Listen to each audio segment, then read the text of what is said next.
Hay historias que casi no se cuentan, no están en los libros escolares. No tienen estatuas ni fechas feriadas, pero están en la vida diaria de millones de peruanos. Esta historia comienza en el Perú del siglo XIX. Un campesino se levanta antes de que salga el sol. Trabaja la tierra desde niño. Entrega parte de su cosecha. Paga impuestos. Cuando el Estado lo necesita, va a la guerra. Pero cuando llega el momento de decidir el futuro del país, no puede hacerlo. No puede votar. Ese hombre existió. No fue uno solo, fueron miles. Cuando el Perú se independizó en 1821, se habló de libertad. Se habló de igualdad. Se habló de una nueva república. Las palabras eran grandes, la realidad dura.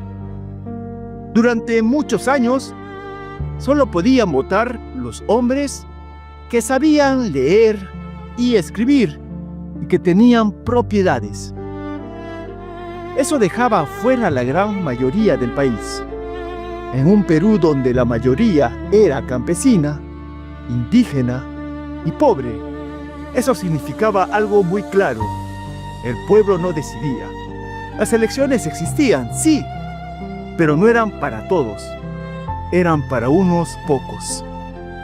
Durante la gran parte del siglo XIX, el Perú vivió inestabilidad, golpes de Estado, caudillos militares, presidentes que entraban y salían por la fuerza.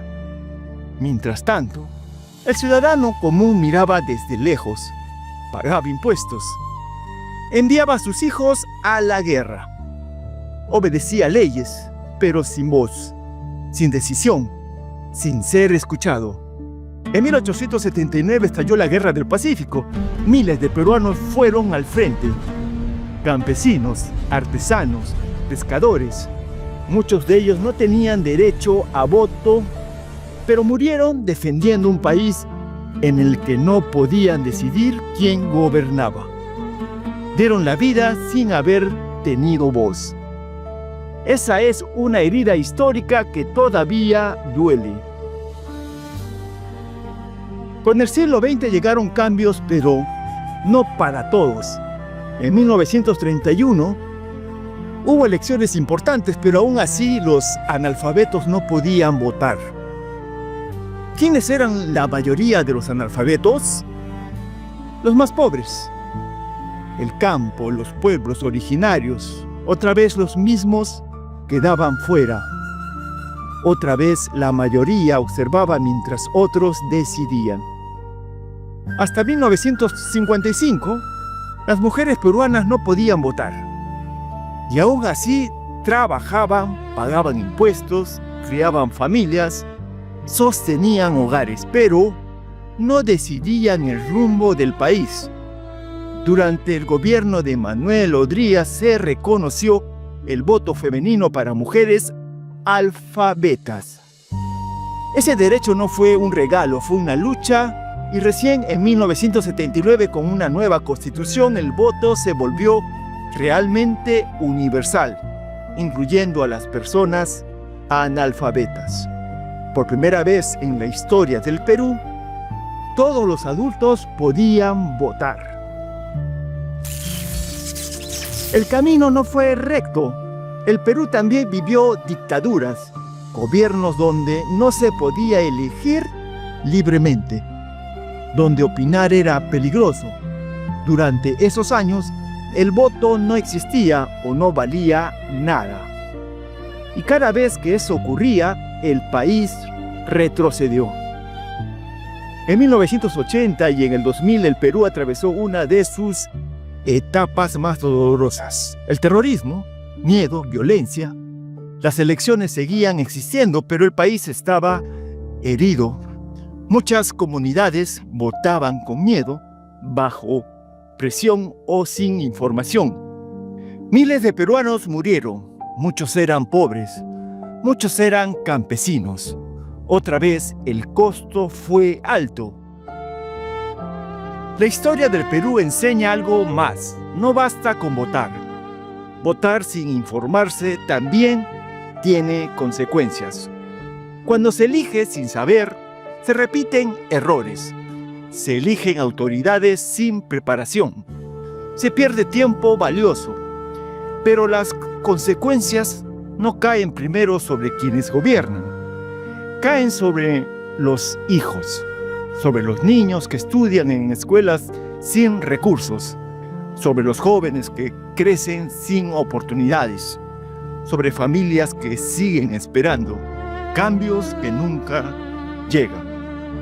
Un voto mal pensado no duele de inmediato, duele con los años.